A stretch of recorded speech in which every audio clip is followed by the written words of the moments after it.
Good afternoon. How is everybody doing? If you're finding me for the first time, my name is Penny. I come on here a few days a week, 4 to 5 days or sometimes 6. My goal is to inspire you. My goal is to hope that when I'm done, you'd have learned something that is going to change your life so you can live a life with purpose. So, I waited to come on here because we have crisis in the Kenyan American community in America. It's a serious crisis, and we have been pushing it under the rug. We don't talk about it as much as we need to, and it is costing us our loved ones. So I waited to talk about this. It's going to 4 p.m. So the people who are in the United States, our Kenyans in America, or maybe wherever in America, especially us, the Africans, can get a minute when you're not at your place of work for us to start a campaign to create awareness on alcoholism. Thank you, Nancy. Alcoholism. Okay? If you don't know me, or you don't know my family, I just want to start by telling you in 2012, May 14th of 2012, I lost my loving brother to alcohol.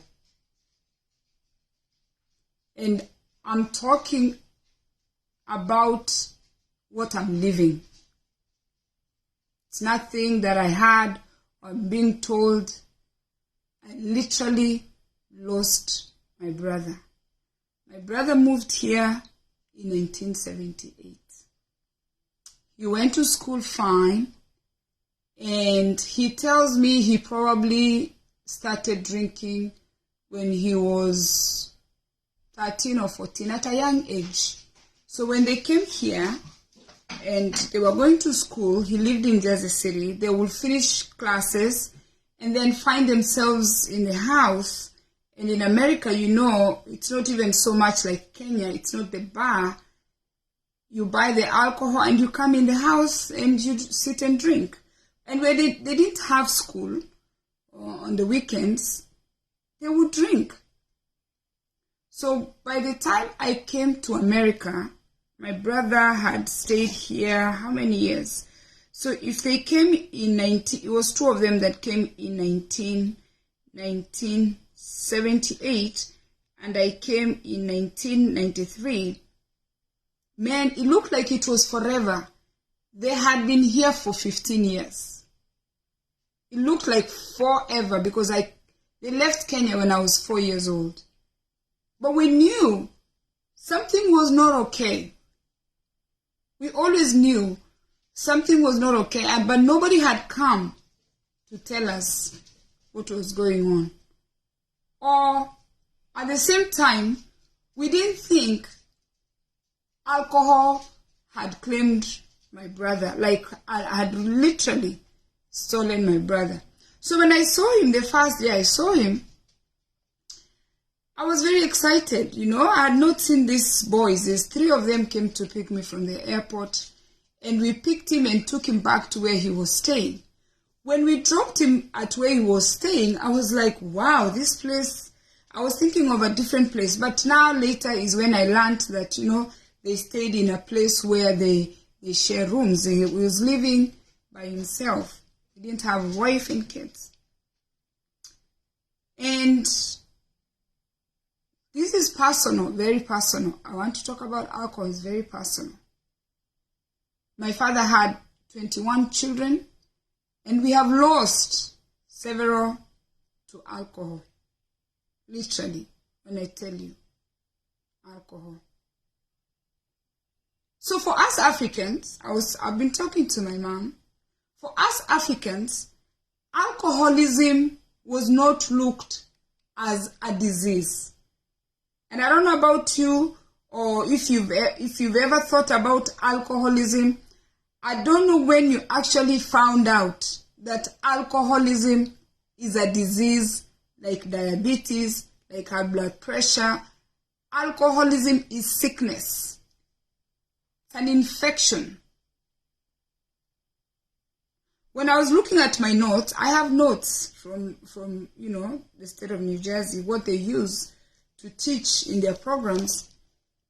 It says like in America, they knew, the American Medical Association declared in 1956 that alcoholism was a disease. Okay? And then to add that, they also added, I think it was 1987, they added addiction as a disease.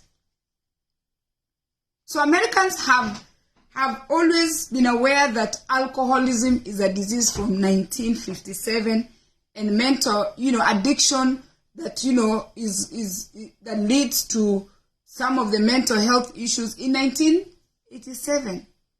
So for us, when me and my mom talk, she's like, alcoholism is a disease. Back then when we were growing up, people who drank every day were associated with poverty.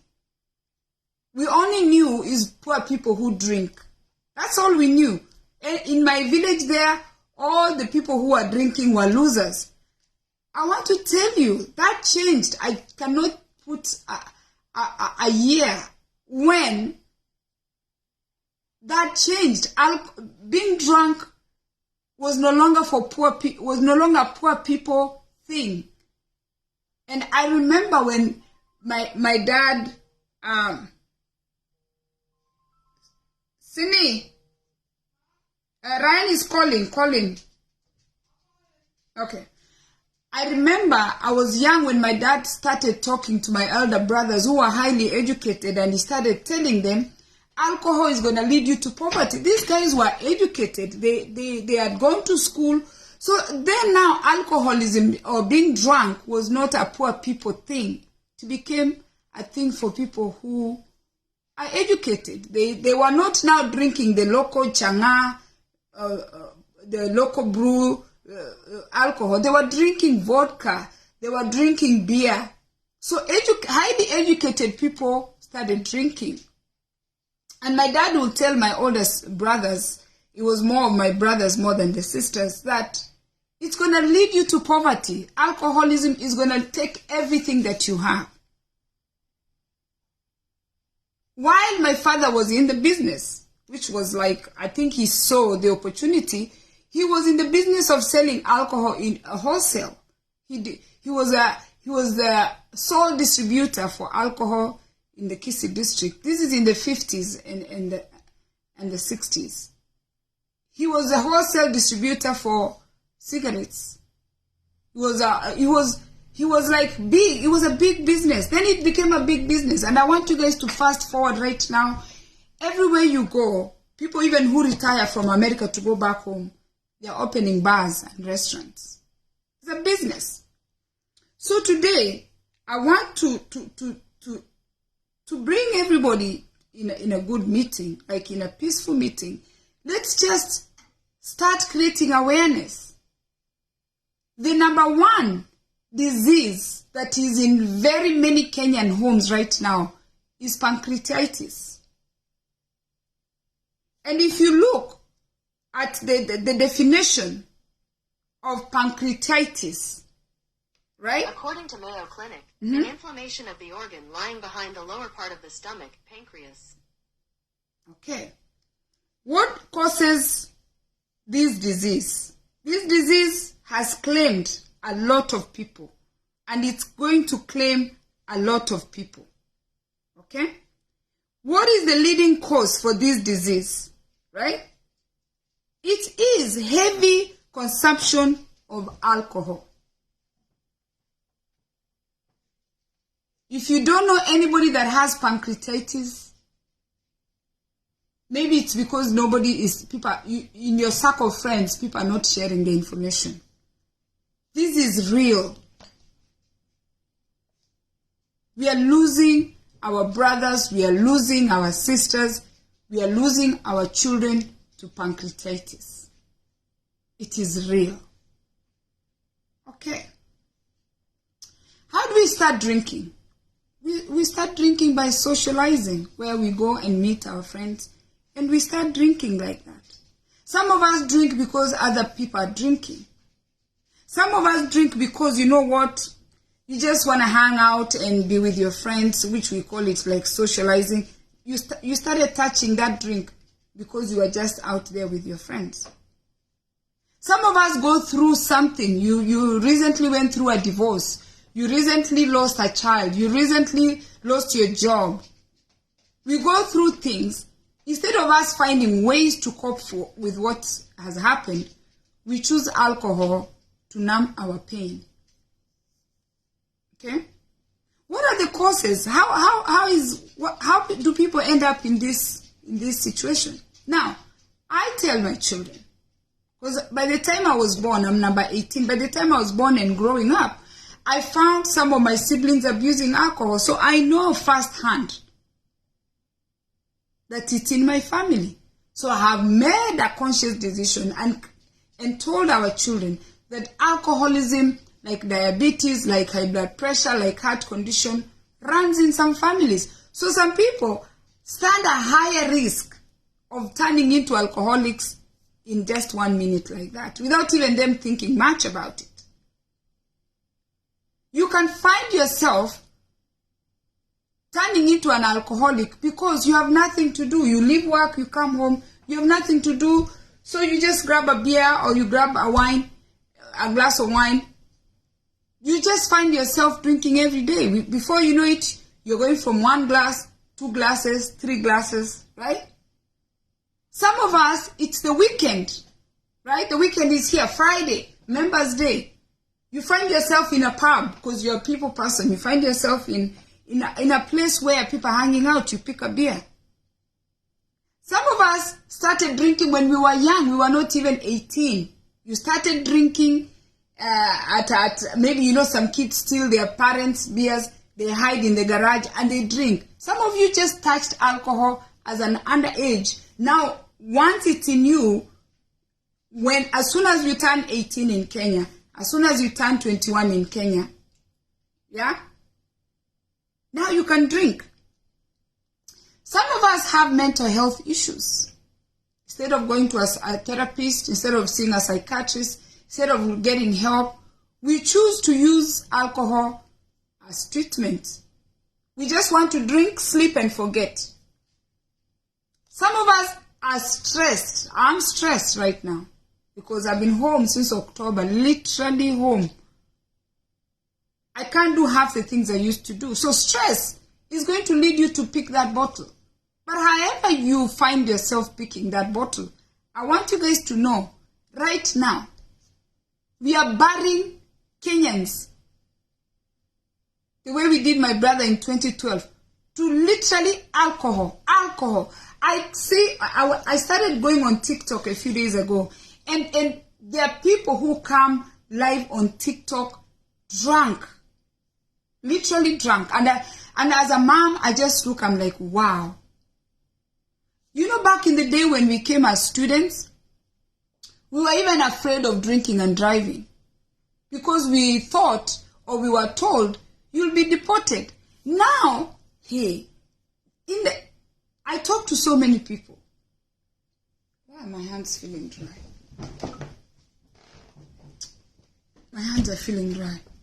There are so many people who are being deported, who had green cards, and the green cards were taken away, and they've been sent back to Kenya. And if you want to know, I don't know if the embassy can tell you, you can call the Washington, D.C. embassy, or you can call someone, just in case you want to create awareness and know the menace alcohol has done. These young people finish high school, they win the green card. Even older people win the green card. They come here with paperwork. We lived in fear. In Kisii, we say, right? We lived in fear because we were on student visas. We didn't want to be sent back. I did not want to be sent to my village. But believe me, there are people from my village, my village there, who have been deported because of alcohol. And I just wanted to come and tell people, let us create awareness. Okay?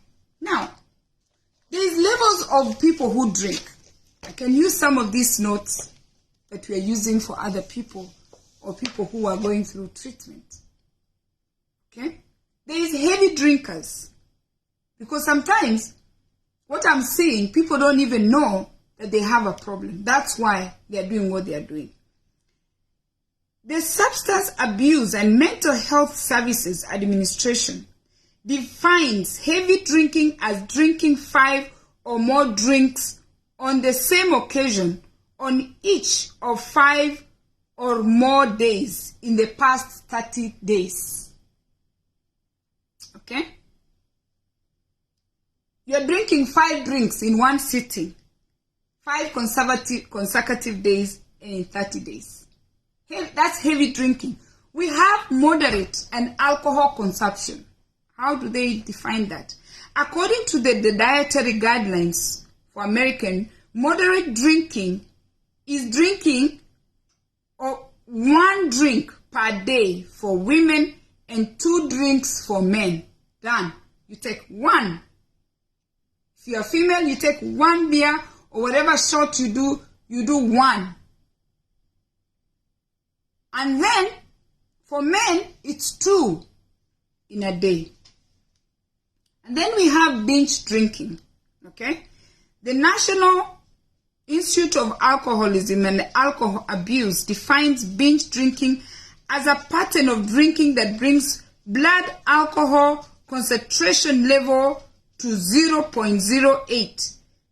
This typically occurs after 4 drinks for women and after 5 drinks for men in 2 hours.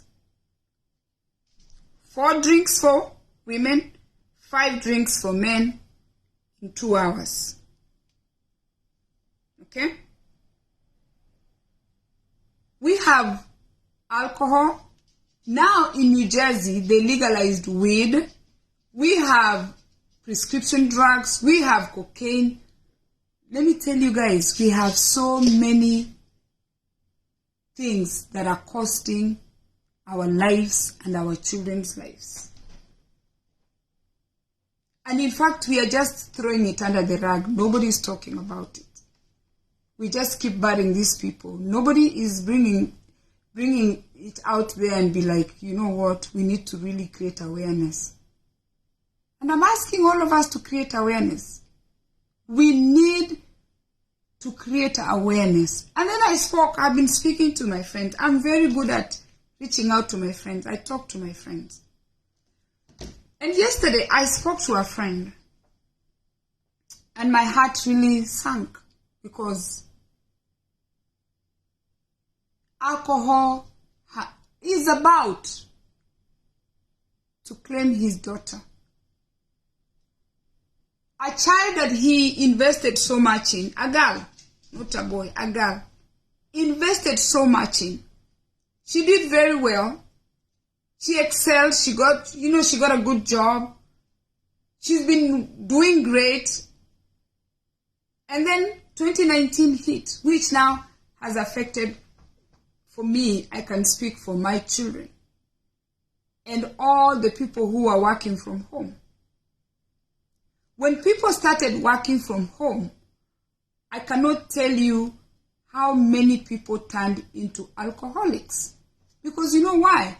They don't need to drive. You wake up, you take a shower, you get on a Zoom, you do work, and you clock out. I want you guys to know that COVID created a lot of alcoholics. And people don't know, they think it's normal. It's not normal. Because alcohol is affecting so many families. As we are speaking right now, there are people in divorce court because of alcohol. I've come up and close with alcohol. I have drunk myself, but I chose when I came to America and I saw my brothers, at the time I chose that alcohol was not for me. At 21 years old, I made a conscious decision. Alcohol was not something I wanted to make a part of my life. Period. That chapter was closed. And then I have friends who are my age mates now. Some of my friends, like shocking, let me tell you, what has shocked me with this alcohol. Women that never drank before, women that we were just busy raising children, they go through a crisis. Another friend of mine was telling me how she found herself abusing alcohol without thinking. She would leave work, there's nowhere to go. She'll stop at the liquor store and buy wine. She's told me she started with 1, 2, 3. The next thing, she was finishing a whole bottle.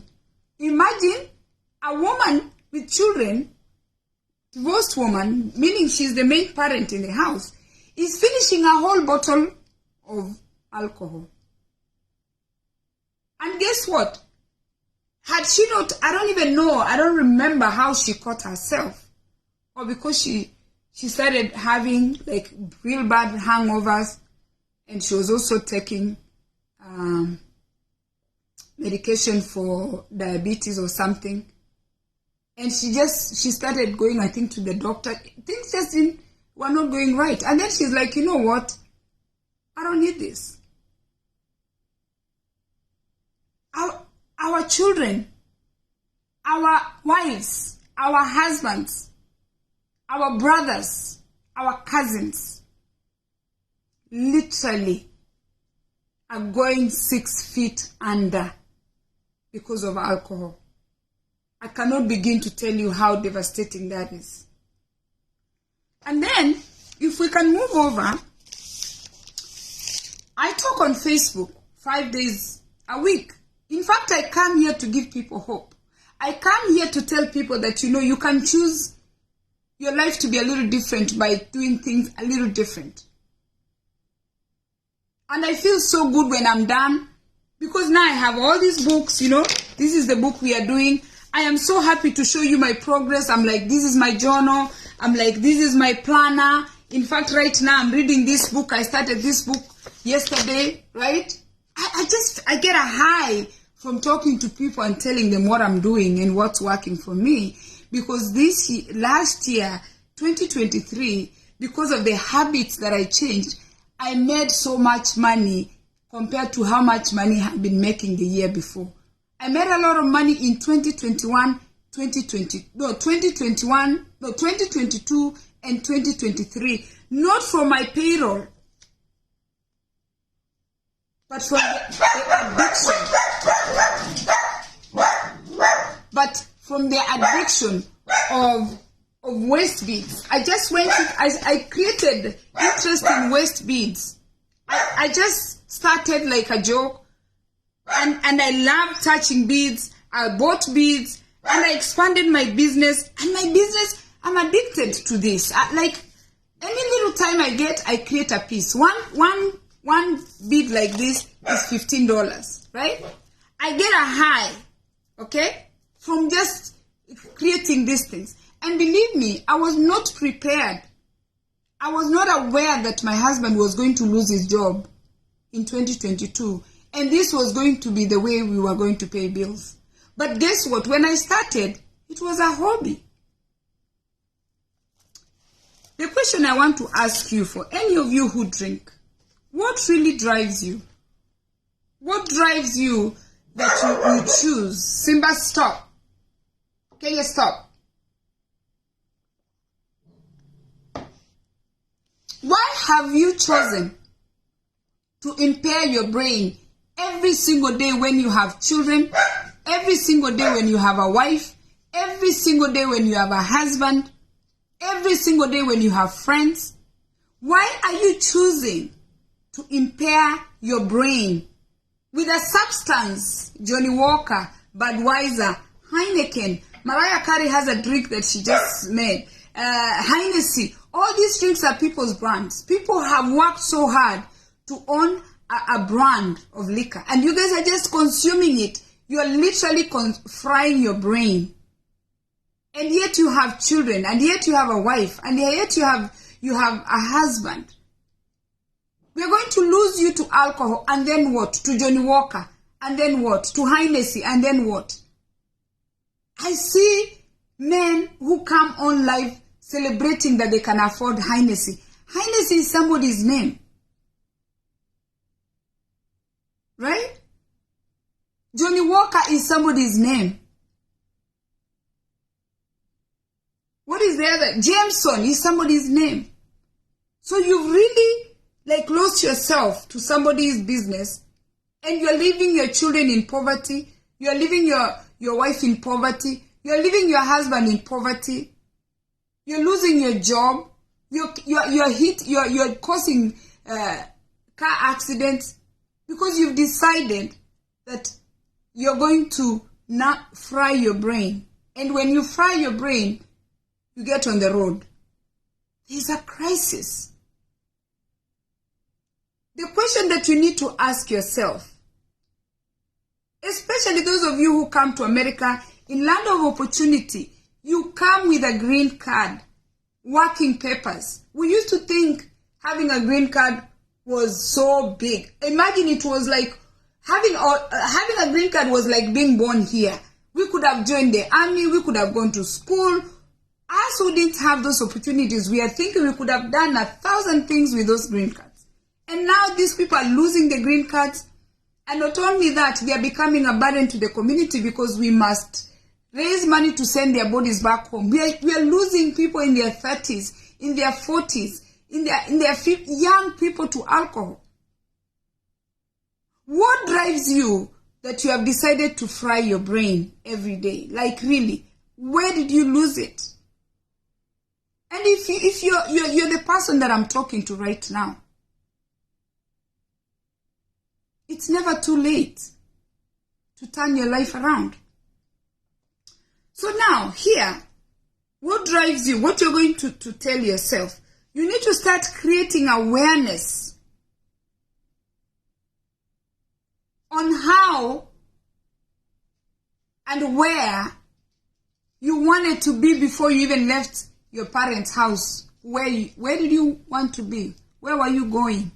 You cannot leave your country, come to another country, and literally lose yourself in another country, and then have people raise money to ship your body back home.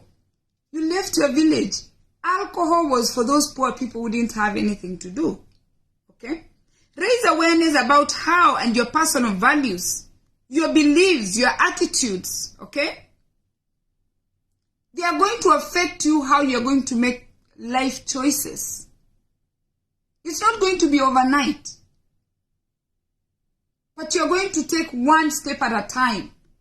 Remind yourself of your values. Remind yourself where you came from. Remind yourself when you were a child. What your parents had, the dreams your parents had for you. Some of you, your parents are long gone. You need to better understand how your values can change. And how such a change can lead, right, to a successful life. You need to remind yourself of the value. What was driving you before alcohol started driving you? We are losing good families to alcohol, to Hennessy, to Johnny Walker. You find somebody is a hard-working person. They have a 6-figure job. Like they're earning over 500,000. They're earning millions. But then they start picking a bottle. After work, they pick. After work, they pick. And then they lose everything. I know several of my friends, beautiful friends, very good friends, that I saw. We saw each other when we were young, we were growing, that have lost their marriages, not because they were not good people, not because they were not a good couple. No, alcohol came in between them. Okay? Alcohol literally invaded their relationship.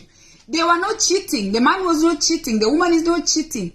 But alcohol crept into their house. The woman is drinking. The man is drinking. The children are drinking.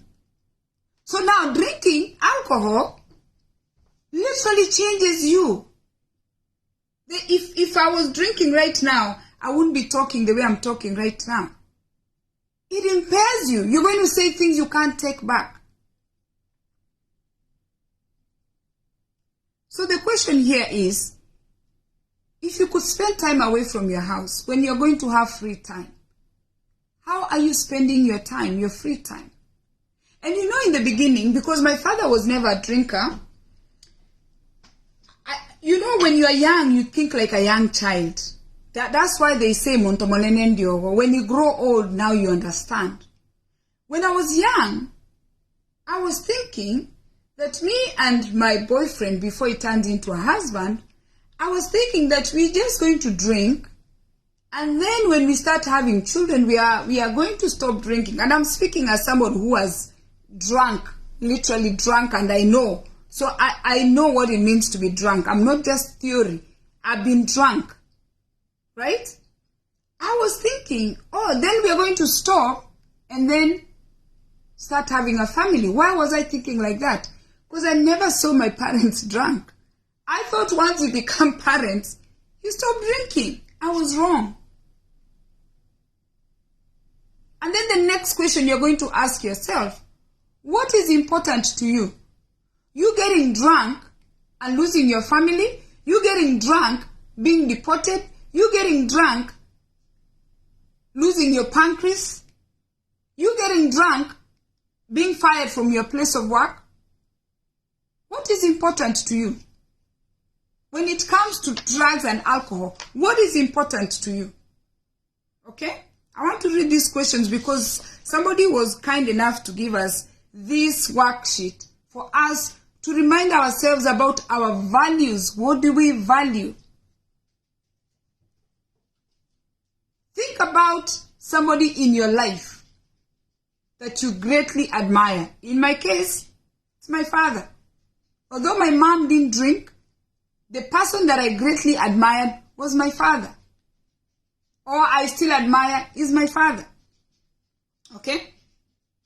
What do I think that my father did that makes me value him? It's the self-discipline and the drive that my father had that makes me to admire him after he's long gone.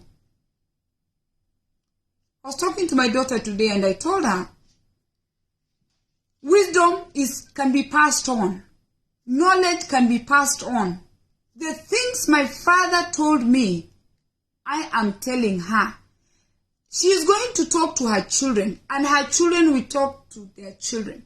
I said, wisdom is passed on from generation to generation. But how is this wisdom going to be passed on? You must sit and talk to your children. Whatever my father told me, he's been dead for 16 years now. Anything he told me, because I was sober, I did not forget. And he would tell us, by the time you guys are going to be grown and you have your own children, I'll be dead. That is a wise man speaking. And he said, alcohol will destroy you if you don't have balance. And then you're going to ask yourself, I'm talking to anybody that is watching me that is abusing alcohol. By the way, there are so many things you can do to get a high. You can travel, you can crochet, you can take your children to the park. There are so many things, especially if you have children. If you don't have children, you can volunteer. There are so many things that are going to give you the same high you're looking for alcohol. Sit and ask yourself, what kind of person do you want to be? How do you want people, or not even people, how do you want your children? How do you want your wife? How do you want your husband to identify with you? And this thing of us pushing this thing under the rug when we know alcoholism is a disease is wrong. We have to seek treatment. And then you're going to ask yourself, what qualities, okay, or what strengths are you going to work and develop by yourself. About yourself. What do you want to develop? What is that thing that you want to develop? Okay? Do you have core values? Right? Write them down. They've given you values. You know, things that you need to write down and just try to see if you can even start one, right? Or two, right? What are you looking for? There's a list of things here. What are you looking for? Because you know what you're lacking is self-discipline. There is a book I was reading, and I'm going to share this book. It's called, because that is, let me see. Let me find the book, because I need to see the writer.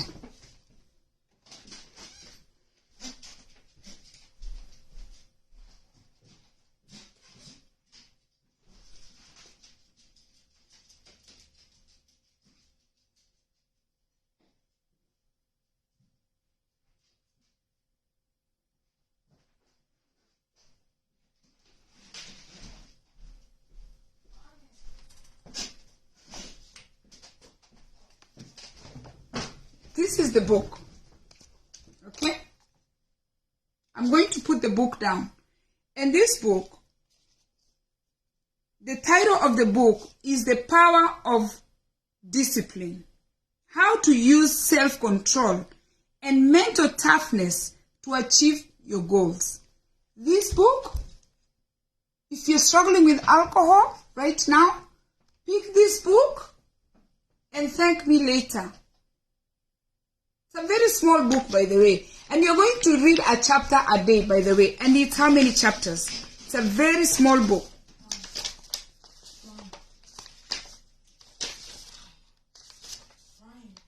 He needs to be picked? Yeah, I told you, but you wrong plot. Oh, where is he? He said 4:10. That's why he was calling you. He's in drama. Oh. How are you done? He said 4:10, 4:20, so like 5 minutes. Okay. All right. Okay. I have to go pick my son. It's talking about self-discipline.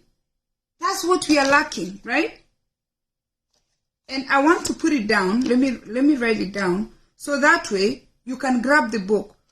We do all these things because we lack self-discipline. Okay? It's called the power of discipline.